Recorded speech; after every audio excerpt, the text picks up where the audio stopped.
Molly Jackson, and I am really excited to finally do this call with her. We've been chatting over the last few months, and I had a genealogist help with researching her family, and now got it all to put together. So I'm really excited to share. Yeah.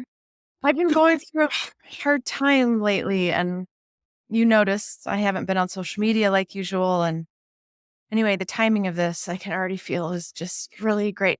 So I'm good. I'm excited.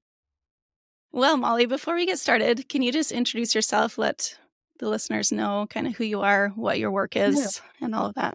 I'm Molly Bice Jackson. I live in Park City, Utah. My background's in performing. I have a degree in music, dance, theater. So I've been a singer, dancer, actress for a long time.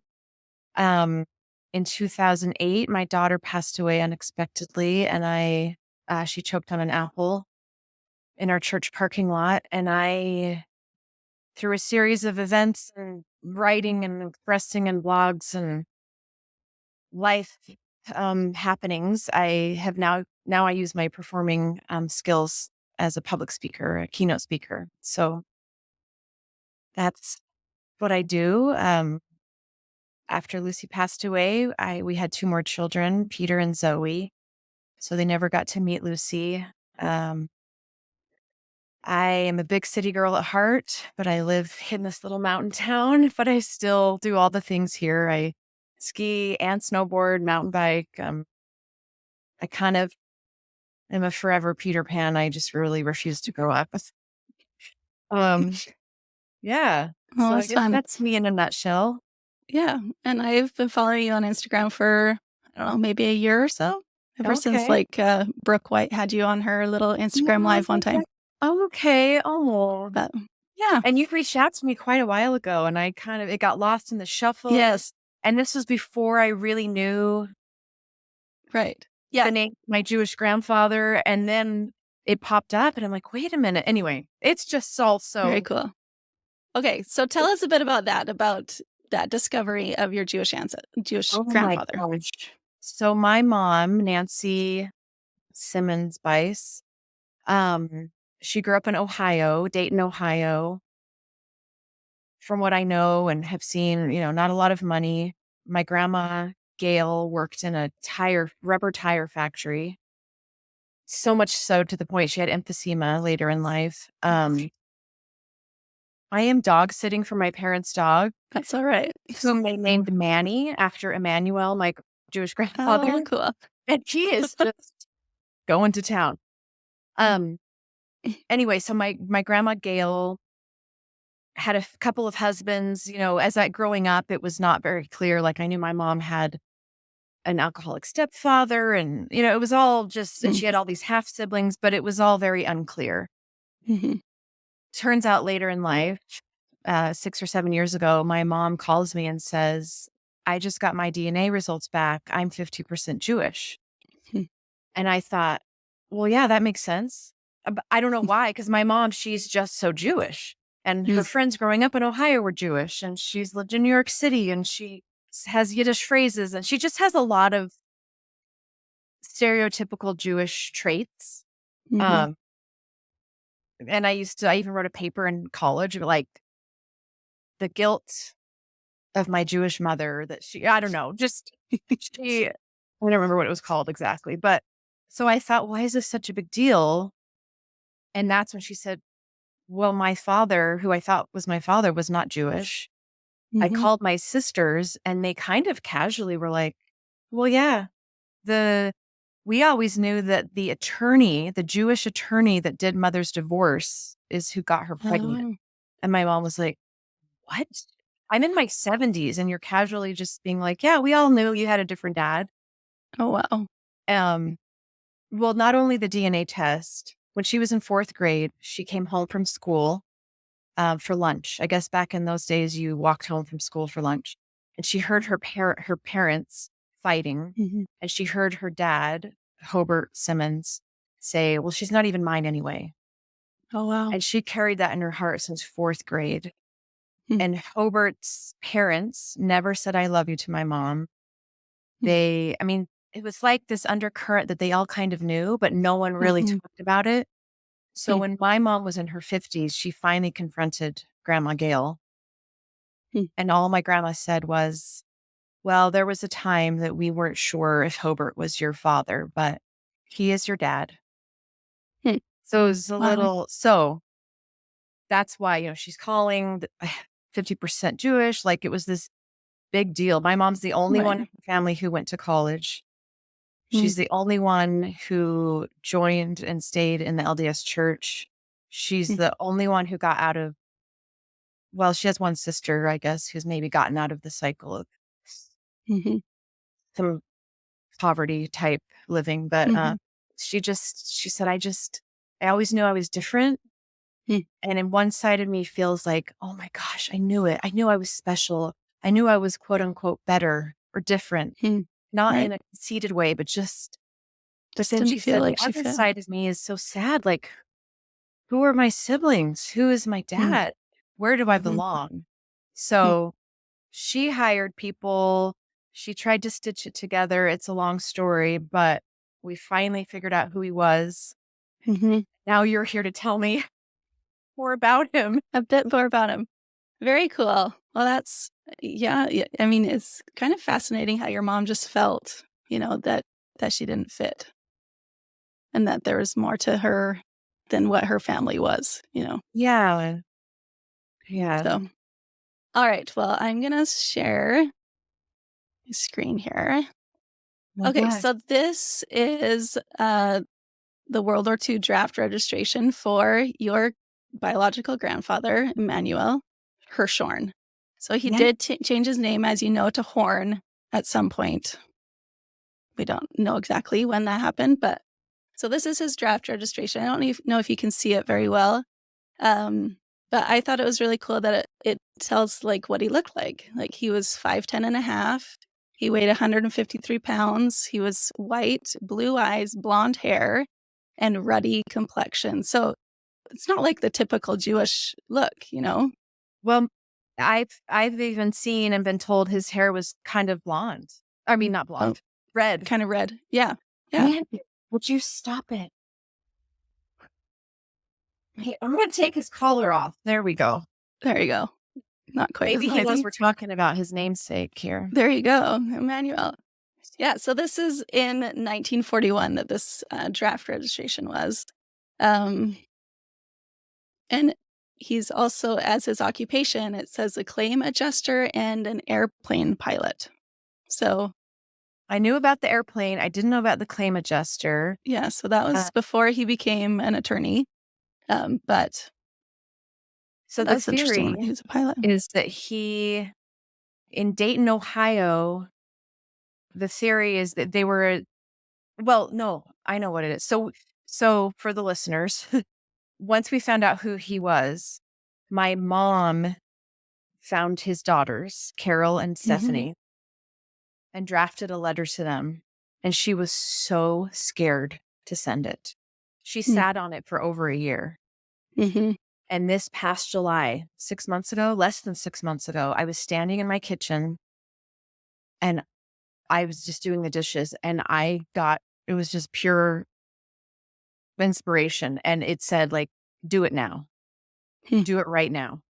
And I called my sister, she's a very busy attorney. She actually answered my call. And I was like, this is our grandfather. I know mom is scared to death. She's so scared of rejection. She had such a Hmm. hard childhood. But we want to know too. We want to know about our family. And mom Right. is turning 80 in July. Oh, She was turning 80 in like 2.5 weeks. This was hmm. 4th of July. Her birthday's July 22nd. So my sister she Googled our cousins, and 3 out of the 4 of them are attorneys. And so she sent a letter from her law firm to my cousin's law firm that's like an official, like, it's clearly not spam. It's not some stranger Right. it's like a strange, like, whatever. And she just it was like, I would like to talk to you about a relative of ours. And so my cousin Allie in New York City gets this and she's like, now, what does this mean? Who is this person? Did my dad have a child? Whatever. Hmm. One thing led to another. within 2 weeks, my mom's sister, Carol, comes to Salt Lake for my mom's 80th surprise Oh, birthday party. wow. Oh my gosh. And I mean, and I'll have to show you the videos. And she brought Mm. a box of World War II stuff from my grandpa. And so their theory is that so he was a pilot and he would actually fly to different places to deliver supplies. Mhm. And this was pre having a flight station in Dayton. What's the word? Mm. I don't know. Like an like an It's airport or like a the airport, oh, like well, a base? Like yes, a yeah. the word Okay. base. Pre Air Force Base there. So he was bringing supplies in, and my grandma would go to the officers club to dance and meet people. So Mm. this was after she'd had her first child, was divorced, went to the officers club and met Emanuel. Whether it was a one night stand or a 2-week fling, we don't know. He went off to war. My grandma Mm. realizes she's pregnant and it's Mm. 1942. So she gets back together with her first husband. Oh, So wow. that's the theory. That's the theory. Right, So right. I'm here to Well, learn from very you. And cool. I'm like, No, let no, that's good. That's good. Okay. So your mother was born in, was it 1942 or 1943? I think 3. 93. Okay. So this Emmanuel, he did go on to marry Mary Kunstler Mhm. in, I think this was 1943. So shortly after his relationship with your grandmother, that Okay. would have been. So Yeah. they got married in his grandparents' home. Well, his parents' home. So Emmanuel's parents' home, Solomon, and Rose was actually a stepmother. That's where they lived in Yes. Baltimore. Um, Wow. it's not like a Maybe you have. glamorous home to have a wedding, but that's where they got married. Yeah. Wow.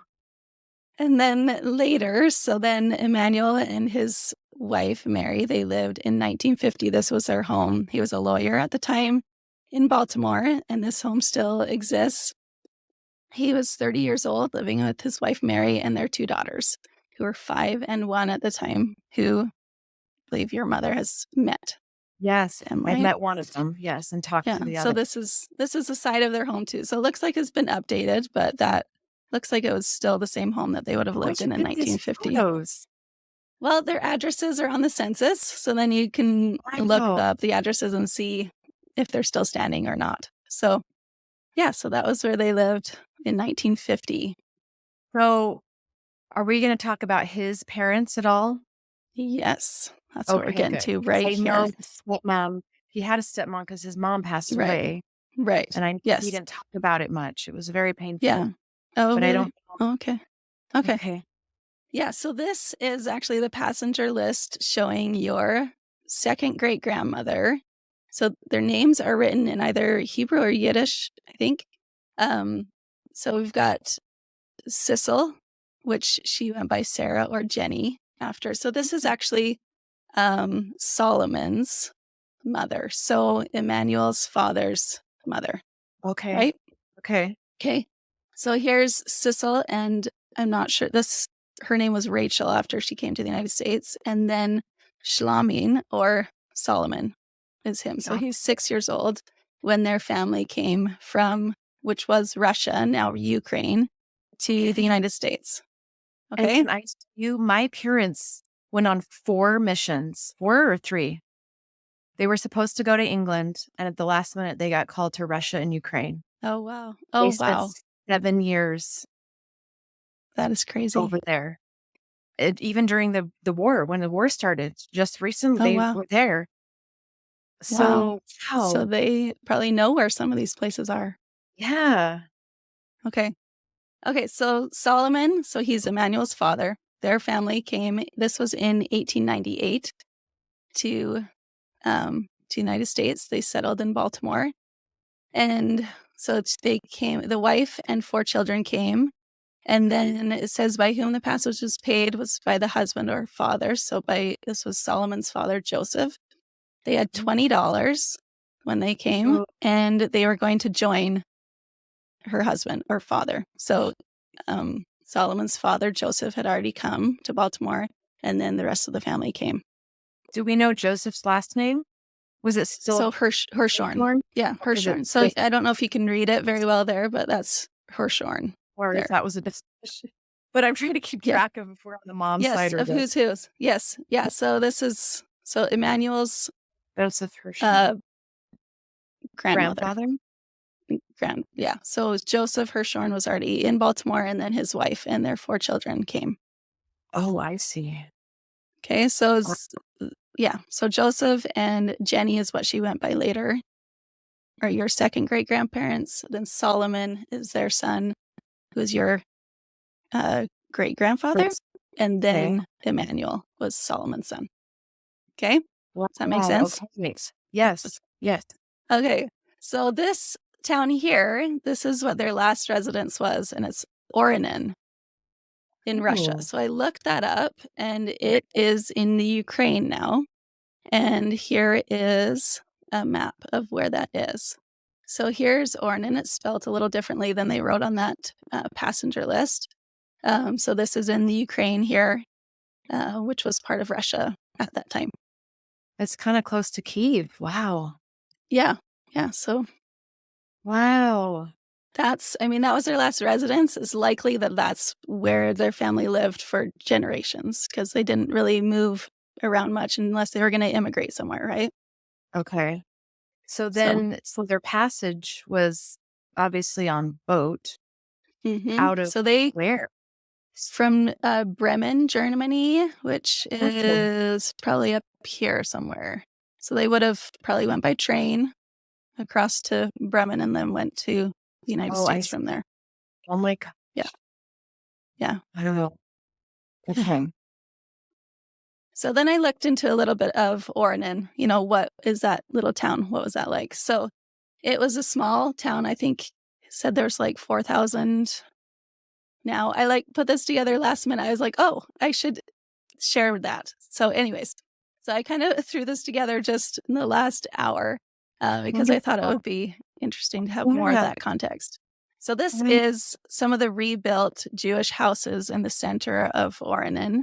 And at that time, a Jew could not own a farm or cultivate his own field or gather the fruit of his own orchard. Ownership of land was forbidden to Jews. So in a country where agriculture was the main occupation of the people, the Jew was excluded from participation in it, except for buying and selling the fruits of other people's labors. So that's likely why they left. The Jews were persecuted there. It was in Russia at the time. The population in that town, it was about half Jewish. Wow. Yeah. So when you say these are rebuilt Jewish housing, is that because they were destroyed during? Possibly. I'm not sure. I didn't have. Yeah. Yeah. I didn't look into it a ton. But that's what it said on the website that I found about it. Yeah. Oh, she's amazing. So then there were 5 houses of worship in Orinin of Jewish worship. So 3 of them stood side by side so that the singing and the chanting in one could be heard by the others. But the largest and most impressive house of worship was the Old Shoal, and that's what's pictured here. It was so called because no one among the living knew when and by whom the shoal was built. So it's kind of a weird-looking building. While the other 4 houses of worship were nothing more than simple 2-room houses, one room for men and the other for women, the Old Shoal was architecturally distinct. The shoal was a conglomerate of several buildings added to the main structure. Its windows were small and were tucked away at the top of the high walls near the roof. It had no heat, and in the fall and winter, worshippers did not take off their overcoats. It was therefore also known as the Cold Shoal. Whoa. Yeah, so it was built. Here comes. Yeah, maybe. It was on the lower. This was in that town you showed me? Yeah, yeah. Their last known. So we don't know where they were before that. Right. So I'm guessing the Hirschhorn family, they had probably lived there for generations. I'm guessing. We haven't done the research there, but that's where their last residence was. Wow. I believe there's another record. I'm have to remember what it was, but I think Solomon listed his birthplace as Ornan.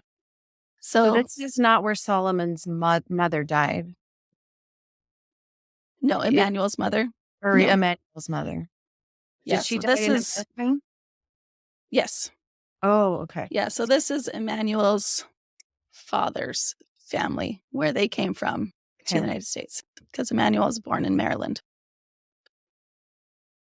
Does that make sense? Yep. Okay, so this is where the Hirschhorn family was from. Wow. Yeah. So cool, Megan. Yeah. Okay, so this is after their family had came to the United States, Joseph and Jenny and their children, Solomon, which is Emmanuel's father. Okay. Mhm. So in 1900, they were living here at this home on the left with two other families were living there. So this was 2 years after they had come to the United States. Joseph was a tailor and they had 5 children and they were living in this row house here. And what year was this roughly? So this was in 1900. Okay. Yeah, so Wow. they had just come 2 years earlier. He was a tailor and they had 5 children and 2 other families were listed as living in that house too. So here they are in that census. He was a tailor, as you can see the occupation there. And I thought it was interesting to see. So this is if they can read or write or speak English. Okay. So you can see that Joseph, the father, he could read and write, but he could not speak English. And Jenny, what she went by, she can read or write or speak English.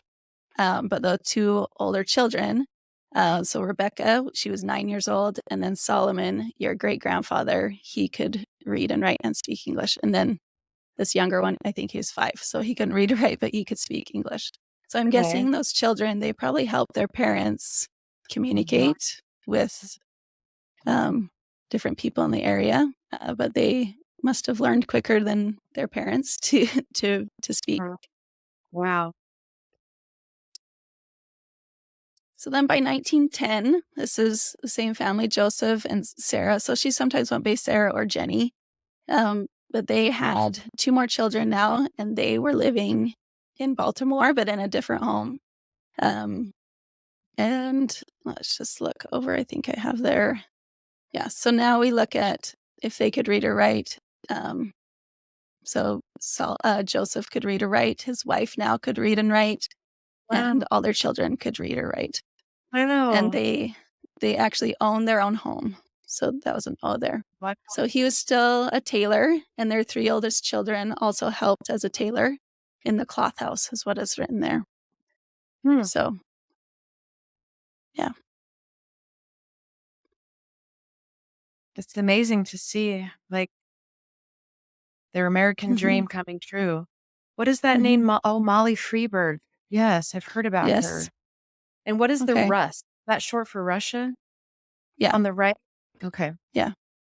Okay. So Solomon, your great grandfather, who's from Joseph and Sarah or Jenny, okay, he married Sophia Freeberg. And so this is some of Sophia's family. Okay. So Sophia Freeberg, she married Solomon in about 1913. So here she is with her widowed mother and her older brother and sister.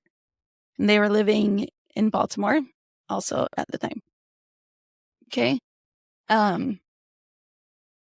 She was a seamstress. Okay, so here is the passenger list of I believe that says Model Freeburg, maybe. So by Molly. So this is probably Yiddish. She is Yiddish. And her daughter, Schwer or Sophia, is what she called herself when she got to the United States. Okay, so Model, or what she was known by as Molly later, was 55 and a widow, and her daughter, 18, single, came with her. So she was a seamstress, and I was trying to make out. So this is the town she was from, and I was like trying to look that up on Google or anything, and I could not find anything. So there might be a Ukrainian or Russian genealogist that would be able to help us with that some more. But that was the town that they were from. And then this is their last, their closest relative in that town. So I don't know exactly how to read all of that, but they Well, came to, these are fellow Ukrainian immigrants that landed in the same city as Mhm. my great great and Yes, then married. yes. So, Yeah, okay. so yeah, yeah. So I'm not exactly sure where it's from. It might have been Russia, might have been Russia turned into to Ukraine. I don't know for sure where that town is, Yeah. but Yeah. um, yeah. Okay, so this is where Sophia was living with her widowed mother and two of her siblings, and this is where Solomon was living. So Emmanuel's father was living Wow. here. So they lived just less than a mile away. This was in 1910. So they both lived pretty close to each other. 1910, they got married around 1913. Um, so they must have met somewhere. They are probably both, maybe they went to the same church, Right. um, but we don't know Okay. for sure there. And then, so they married. They had two sons, the second being Emmanuel in 1920, your grandfather. Then Sophia passed away in 1927. Um, and Solomon remarried in about 1928 And to do we know Rose. how she died? It was an illness of some kind, right? I don't know. Yeah, Okay. the records in Maryland are not easy to come by. Oh, There interesting. was like an index of her death, but there wasn't like the actual death record. So you Okay. need to look into that more of like maybe actually ordering the death record and see um what was known about that. But Okay. yeah, but that is all that I have to share with you. Once I started like looking into Sophia's family, I'm like, oh, there's some cool stuff here that might Ah, show and some that's my more. great grandma. Yeah. Yeah. Yeah. So Wow. Sophia's your great grandmother. So Molly is your second great grandmother. Was Wow. her. Oh my gosh. I know this happens to you every time, but it's like I even told my husband when we found out who my grandfather was and I got to meet my Jewish aunts and cousins. And like I said, I'm a performer. I lived in New York for a while. I have friends on Broadway. And then I found out Emmanuel loved Broadway. He has all these playbills, which are the Mm-hmm. programs. And just the sense of like, oh, I feel like who I am makes more sense now. Mm-hmm. And it's just been so wonderful. And not that I feel ownership or claiming of like this deep Jewish identity, but I've always been drawn to that culture and tradition. And now with everything happening in Israel and just I don't know, it's just a very and even the war in Ukraine recently when my parents lived, my Instagram followers were amazing. We raised like $13,000 for two different families from Ukraine. One was the doorman from their hotel and then another family and I don't know, just the tumultuousness in the world and yet how I'm connected to both of these very vulnerable places in very real Mm-hmm. ways.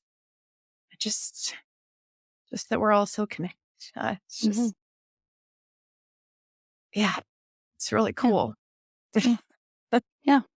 Well, I feel like this is just the start of it. Like there's a lot more that you can learn about these ancestors of yours, especially if we can figure out, where that Sophia and Molly came from, find where that town was, find more Yeah. about their family, And we So, couldn't tell the town. We couldn't even tell what language do we think it was Russia? well, Because it looked a little probably, okay. um, I think it did say Russia somewhere. Yeah, Oh, like okay. on the Yeah. censuses, it said that they were from Russia. Yeah. That's right. So Yeah. someone that can speak there and and is Okay. familiar with My the parents places know there. plenty of Yeah. people. So, So they might be able to decipher that and figure that yeah. out. It was really cool to be able to dive into more of your family, and as I did, I feel like just at the end there when I was finding these last minute things to share with you, felt like they wanna be known. They wanna be known by you. That's really So, cool. I know my grandpa struggled a lot when his mom died. mhm, Um, and from what I know of him, he was just the nicest. My new Jewish aunts, they just tell my mom, they're like, if Emmanuel would have known you existed, mm, he would have just bent over backwards. He used to leave out cold drinks for the delivery people, and the UPS guy, and then, he was a pilot. Then he mhm, became an attorney for a long, long time. And later in life, I think in his 70s, he said, like, I miss flying. mm. So he went back. I don't know if it was volunteer or not. I think it was. And he became a pilot for organ donation. Oh, And he, wow. and our daughter was an organ donor. And Hmm, I don't know, just, hmm, I'm clearly in a really emotional place right now, just in my personal life. But hmm. this was really neat, Megan. I Yeah, really appreciate you. yeah. Well, it was a lot of fun to share this with you, Molly, and I'm grateful for this opportunity, and I hope that you can connect further with those ancestors and Yeah. learn even more. So, Yeah. thank you so much. Thank you. Where can my followers find you? Or, I mean, you're for hire, Yeah. right? People hire you to do this. Yeah, so I do similar things as we're doing here today, where I kind of find those stories of your ancestors and present it kind of like this, a Okay. little more in depth. I don't know, like there's the typical genealogists that do research reports and things, but I feel Mhm. like this is, I don't know, You sometimes more personal. powerful to put it Yeah. all together and kind of um, figure out those little pieces of the puzzles that kind of tell what's going on. Um, Visual. yeah, so it's a lot of fun. Um, but I want to know, where can my people find you? Because you are, I feel like your Instagram is different than anyone else's.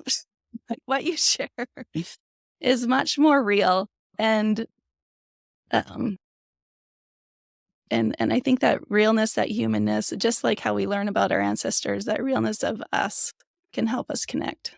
So Molly's audio cut out at the last little bit here. So you can go follow Molly at Smalley Spice on Instagram, and she is a lot of fun to follow. So go follow her. I'll put her link in the show notes here.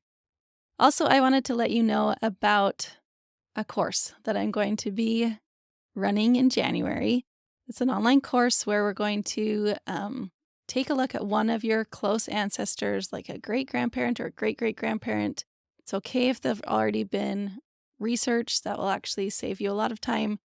If they haven't been researched, that's fine. I'm going to show you how to do that as well. But we're going to really learn how to connect to this ancestor on a deeper level than just knowing who they were. Okay, we're going to look at all aspects of their lives: physical, social, emotional, intellectual, financial. I feel like there's more than that. Anyways, we're going to be learning about who this ancestor was, how you can connect to them, thinking about what patterns might have happened in their lives that maybe are going on today in your own. Um, you're going to write a letter to this ancestor. It's going to be a lot of fun. So, if this sounds interesting to you, if you want to learn how to really um, connect deeper to your ancestors, we'll go through the process with one ancestor, but then you can use the same process with any of your other ancestors. So, this course is going to be starting in January. If you want more info about that, if you're interested in getting one of the 5, maybe 10 spots, I'm going to cap it at 10 for sure. So if you want one of those spots, my email list will be getting the email on Thursday before I talk about it anywhere else. So if you want one of those spots, be sure that you are on my email list. The easiest way is just to take that quiz. If you go to knowyourancestors.co/quiz, you can take a quiz that asks you how connected you are to your ancestor, and that will make sure that you are on my email list. Okay? So thanks so much for listening today. If you like this podcast, please go leave a review on iTunes. That really helps to get our podcast higher up in the ranks so more people see it. So thanks again for listening. We'll see you next week.